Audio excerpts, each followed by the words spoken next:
Mandalorian Episode 5 is filled with Easter eggs, so many Easter eggs that some of them border on fan service. And there's also lots of references to the classic westerns that inspired Star Wars to begin with. And who's that mystery character at the end? I have a theory, and it's probably not who you think. This is ScreenCrush. Hello there, I'm Ryan Airy. We open on a space battle, the first one in this show. The targeting computers on this fighter and the Razor Crest are the same technology we saw in the first Death Star run back in New Hope. Now, I could be wrong, but I think this is the first time we've seen this model of starfighter in Star Wars. It has 4 engines like an S-Wing, but the S-foils don't separate. Now, if you know what kind of fighter this is, please tell me down in the comments. Mando has Baby Yoda strapped down in a crate. Good move since he's always playing with the radio. Now notice the bounty hunter has teeth painted on his mask. Now, I like this little detail because 1, it shows that he's a predator, and 2, it reminds me of the custom helmets in Top Gun. Also, this episode was directed by Dave Filoni, creator of both Rebels and Clone Wars. Now speaking of Rebels, this episode returns a cast member from that show. This voice, "This is Mos Eisley Tower. We are tracking you," is Steve Blum, who voices Zeb on Star Wars Rebels. And this is a tiny thing that I noticed. Now, it could just be a coincidence, but given the amount of detail they're putting into this show, I doubt it. There's a small navigation display here that seems to show all of the nearest star systems. Now, in Empire Strikes Back, Han and Leia are looking for a place to make repairs. And we never see the display they're looking at, but the light is blue, just like this map on the Razor Crest. Now again, this could be a coincidence, but they could have made it look like the navigation display in Phantom Menace if they wanted to. Yeah, Master. Tatooine. Instead, they said, hey, let's imagine what Han and Leia were looking at. The title of this episode is The Gunslinger, and this is referencing an old Western trope. Every legendary old gunslinger has to face down a fresh-faced kid trying to make a name for himself. And I heard a voice behind me say, "Reach for it, mister." And I spun around, and there I was, face to face with a 6-year-old kid. In this episode, it's Toro, who's the anti-Baby Yoda because you just want him to die. With his stupid earring and hair that doesn't even get dusty after he rides a speeder bike through the desert. You suck, Toro. Anyways, Mando lands on Tatooine at Mos Eisley Spaceport, which as it turns out has really cleaned up its act. Following Leia's murder of Jabba the Hutt, it's no longer a hub for bounty hunters. Unfortunately, the bounty guild no longer operates from Tatooine. The overhead shot of Mos Eisley is nearly identical to what we see in A New Hope. Mando also lands in a similar docking bay as the Millennium Falcon. And then we meet Peli, played by the great Amy Sedaris. She's worked with Mandalorian creator Jon Favreau before on Chef and The Lion King. The wig she's wearing is Dana Barrett perfect. It's period for the mid-80s, which would have still been in fashion if Mandalorian was made right after Return of the Jedi. She employs the pit droids that we first saw in The Phantom Menace. Now Mando overreacts and shoots them when all you really have to do is hit the nose. And, by the way, the reason Mando says, "No droids." I heard you. You don't have to say it twice. is probably because battle droids killed his whole family. Then she tells him, Oh, you got a lot of carbon scoring building up top. a reference to the mess Luke mentioned in A New Hope. Hear a lot of carbon scoring here. Looks like you boys have seen a lot of action. And she also calls him Womp rat.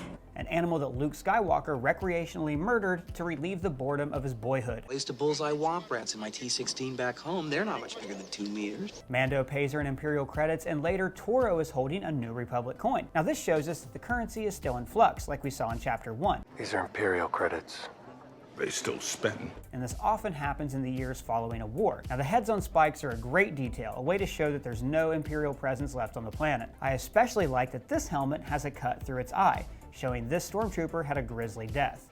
Good. Justice for the Lars family. Peli plays Sabacc with her droids and says, And I'm gonna raise you 3 bolts and a motivator. now motivators are important for droids because if they fry, It's R2, you didn't have the bad motivator, look! but it looks like R5-D4 might have gotten his repaired because he's here in the Cantina. She also mentions I don't know. Dragon to Beggar's Canyon. where Luke used to shoot the aforementioned Womp Rats. And aw, Baby Yoda had a nightmare. And then Peli gets to hold Baby Yoda like a little newborn puppy. I hate her. She calls him Bright eyes? which could be a reference to Planet of the Apes Well, Bright Eyes. or the 2000s indie rock band. This is the first day of my life.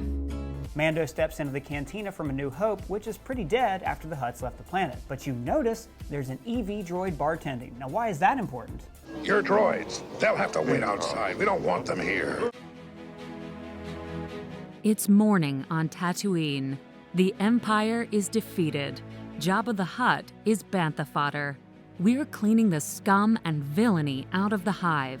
But droid discrimination still runs rampant on our planet. Vote yes on Proposition CW107 so droids can finally earn a living wage. If you remember, we saw an EV droid in Jabba's palace, and this droid being tortured is a gonk droid, which we also see in this episode. Toro is sitting in Han's booth, which, I gotta say, shows no sign of Greedo shooting first. Ming-Na Wen plays their bounty, Fennec Shand. She also starred as Melinda May on Agents of S.H.I.E.L.D. Now, she's one of many actors who have played parts in both Star Wars and the Marvel Cinematic Universe. How many can you name down in the comments? Go. Toro name-checks Corellia, Han Solo's home planet. What'd you expect? Hey, Corellia. And I can't even understand what he says here. Hey, Corellia. Maybe they're just shouting out Star Wars words for fan service. Ord Mantell, Mynock. He and Toro travel to the Dune Sea where Ben Kenobi lived. Old Ben lives out beyond the Dune Sea. And they use speeder bikes first seen in Return of the Jedi. Toro's binoc display is very similar to Luke's in A New Hope when he first spots the Tusken Raiders. Now here's where I have to point out another Western trope in the original Star Wars. If Tatooine was the Old West and Star Wars was a Western in space, then the Sand People are meant to be Native Americans, who were often the villains in Westerns. But here, the Mandalorian approaches them with a more galactic understanding of species rights. Tuskens think they're the locals. Everyone else is just trespassing. Folks have been calling the Tuskens a lot of bad names. They're like animals. Mindless monsters. But they're actually native to Tatooine and deserve the same rights as you and me. Vote yes on Proposition 4 to give Tuskens the right to vote. Mando and Toro run across a dewback, the Sand Troopers' mode of transportation in A New Hope.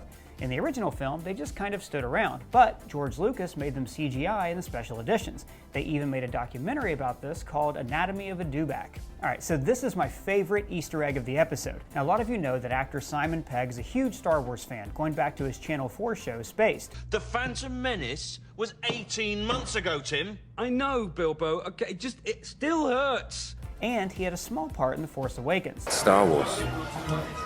I burned for Star Wars. So in this episode, this Tusken Raider is actually played by your mom. The dead bounty hunter is wearing a breathing mask, and I noticed the controls on his chest are very similar to Darth Vader's breathing apparatus. Mando points out that Fennec is using only an MK-modified rifle could make that shot. Now, these heavy-duty assault rifles were used to guard galactic senators and are modeled after the MK-14 sniper rifle used by Navy SEALs. Also, her strategic advantage, she's got the high ground, was how Obi-Wan defeated Anakin. I have the high ground! But in The Phantom Menace, it didn't do for Darth Maul. She mentions planet Ever been to Navarro? Which is the first time we hear the name of the planet featured so heavily in chapters 1 and 3. Later, she mentions going to Mos Espa, the Tatooine city featured in The Phantom Menace. Mando says, she's no good to us, dead. Which is a callback to this. What if he doesn't survive? He's worth a lot to me. So now let's talk about the mysterious stranger at the end of the episode who approached Fennec's corpse. Notice it sounds like they're wearing spurs. Again, calling to mind the fresh-faced newcomer looking to make a name for himself by unseating the gunslinger. So who is this mystery character? Well, here's a few theories. One, he could be Cobb Vanth. Now this character is featured in the side stories in the Aftermath novel trilogy. He found Boba Fett's armor in the desert, became a sheriff on Tatooine, and then fought the crime syndicates off the planet. So maybe this is him, and he doesn't take too kindly to the Mandalorian bringing off-world trouble to his desert. Now this would be a cool way to bring Boba Fett's armor into the series, but Cobb probably wouldn't bother chasing Mando off Tatooine. So maybe this is actually Boba Fett, and he found a way to escape the Sarlacc's belly like he did in the expanded universe. But I don't think the show would want to introduce Boba Fett because it would take away from the Mandalorian himself. So this is most likely Moff Gideon, Giancarlo Esposito's character that we've seen in the trailers. He's probably going to be the big bad, the person that Werner Herzog reports to, like we heard hinted at here. Sidley ordered us to bring it back alive. But what are your theories? Let me know down in the comments. And if you're new here, subscribe, ring the bell, do the stuff. For ScreenCrush, I'm Ryan Airy. This is The Way.